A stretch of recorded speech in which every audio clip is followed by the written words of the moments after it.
Everyone. நேற்று வந்து பார்த்திங்கன்னா இன்ஸ்டாகிராமில் நயன்தாரா மேடம் வந்து ஒரு போஸ்ட் வந்து போட்டிருந்தாங்க. ஸோ தனுஷ் சாரை பற்றி. ஸோ என்ன அப்படின்னா 2022 வந்து பார்த்திங்கன்னா நயன்தாரா மேடம் வந்து கல்யாணம் ஆச்சு. ஸோ அந்த கல்யாணம் ஆன அந்த வீடியோ நயன்தாரா மேடம் அந்த ஸ்டார்டிங் கரியர்லேருந்து அவங்க வந்தது, அவங்க லவ் பண்ணது, ஸோ அவங்க எந்த படத்தில் அவங்க லவ் ஸ்டார்ட் ஆச்சு, ஸோ இது ஃபுல்லாமே ஒரு டாக்குமெண்ட்டாக ரெடி பண்ணி நெட்ஃப்ளிக்ஸ் வந்து விட போகிறேன் அப்படின்னு சொல்லியிருந்தாங்க. ஒரு 2 வருஷமாகவே சொல்லிக்கிட்டு இருக்காங்க. அதோட ட்ரெய்லர் வந்து ரிலீஸ் ஆயிருந்தது. அந்த ட்ரெய்லருக்கு தான் தனுஷ் சார் வந்து இந்த காப்பிரைட் இஷ்யூ வந்து என்ஓசி வந்து சர்டிஃபிகேட் வந்து கொடுக்காம பண்ணியிருக்காரு. ஸோ அது மட்டும் இல்லாமல் தனுஷ் சார் வந்து 10 கோடியும் கேட்டிருக்காரு.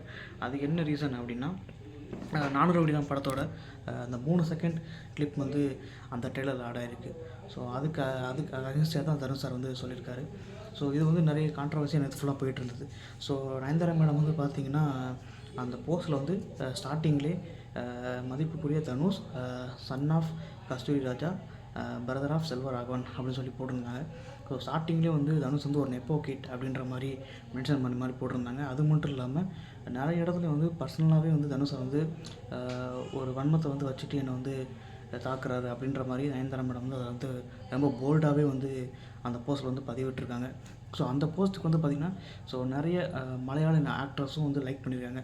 அதை லைக் பண்ணது யார் அப்படின்னா தனுஷ் சார் கூட ஒர்க் பண்ண கோ ஆர்டிஸ்ட், அவங்க பழைய படங்கள் ஒர்க் பண்ண கோ ஆர்டிஸ்ட் தான். மரியானில் ஒர்க் பண்ண அந்த ஹீரோயின், அப்புறம் ஸ்ருதிஹாசன், அப்புறம் அனுபவம் பரமேஸ்வரன், ஸோ அவங்க எல்லாமே வந்து பார்த்திங்கன்னா லைக் பண்ணியிருப்பாங்க. அப்புறம் வடச்சென்னையில் நடித்த ஹீரோயின் ஐஸ்வர்யா, அவங்களும் வந்து அந்த என்ன சொல்கிறது நயன்தாரா மேடம் போட்ட போஸ்ட்டுக்கும் லைக் பண்ணியிருக்காங்க. ஸோ இதுவும் வந்து ஒரு வகையான கான்ட்ரவர்சியாகவும் போயிட்டுருக்கு. ஸோ அது மட்டும் இல்லாமல் ஒரு வீடியோ கூட வந்து ஷேர் ஆச்சு. என்னென்னா 2013 வந்து எதிர்நீச்சல் அப்படின்ற படத்தை வந்து தனுஷ் வந்து ப்ரொடியூஸ் பண்ணியிருப்பார். ஸோ அந்த படத்தில் வந்து நயன்தாரா மேடம் வந்து ஒரு டான்ஸ் ஒன்று ஆடிருப்பாங்க. அதுக்கு வந்து சம்பளமே அவங்க வாங்கலை. ஸோ தனுஷ் சார் கூட அந்த காஃபி த்ரீயில் வந்து சொல்லியிருப்பார், நயன்தாரா மேடம் வந்து எங்களுக்கு ஒரு ஃப்ரெண்டு மாதிரி, ஸோ அவங்க வந்து அந்த சம்பளமே அவங்க வந்து நடிச்சிருக்காங்க அப்படின்ற மாதிரியும் சொல்லியிருப்பார். ஸோ அப்படி சொன்னால் தனுஷ் சார் இப்படி பண்ணுறதுக்கான ரீசன் என்ன அப்படின்ற மாதிரியும் நிறைய கேள்விகள்லாம் வந்துட்டு இருந்தது. ஸோ அதுக்கப்புறம் வந்து பார்த்திங்கன்னா ஈவினிங் ஒரு 5 மணிக்கு மேலே என்ன இப்போ தனுஷ் சாருக்கு சப்போர்ட்டாக நிறைய நியூஸ்லாம் வர ஆரம்பிச்சிருச்சு. என்ன அப்படின்னா தனுஷ் சார் அந்த டாக்குமெண்ட்டை வச்சு நயன்தாரா மேடம் வந்து பிஸ்னஸ் தான் பண்ணுறாங்க, 25 கோடிக்கு பிஸ்னஸ் பண்ணுறாங்க. அப்படின்ற போது அந்த டாக்குமெண்ட்டில் யூஸ் பண்ண கிளிப்பு தனுஷ் சாரோடது, அவர் வந்து 10 கோடி ரூபா கேட்கக்கூடாதா, அவருக்கு அந்த நியாயம் இல்லையா அப்படின்ற மாதிரியும் மீம்ஸ் வந்து நிறையா வந்துட்டு இருந்தது. ஸோ நிறைய பேர் எதிர்பார்க்குற விஷயம் என்னென்னா தனுஷ் சாரோட ரிப்ளை தான். ஸோ நேற்று தனுஷ் சார் சைட்லேருந்து எந்த ஒரு இதுவுமே வரல. இன்றைக்கி சண்டே, இன்றைக்கும் தனுஷ் சார் சைட்லேருந்து எந்த ரிப்ளை வருமா என்னன்னு தெரில.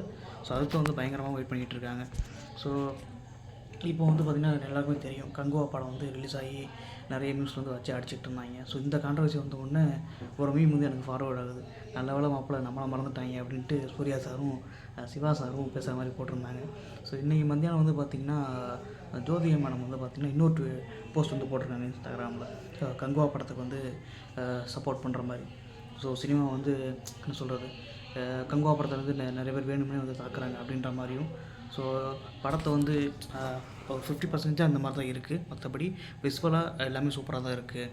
ஸோ அந்த 30 மினிட்ஸ் தான் ஏதோ லேக்காக இருக்குது அப்படின்ற மாதிரியும் அவங்க போட்ட போஸ்ட்டில் வந்து போட்டிருக்காங்க.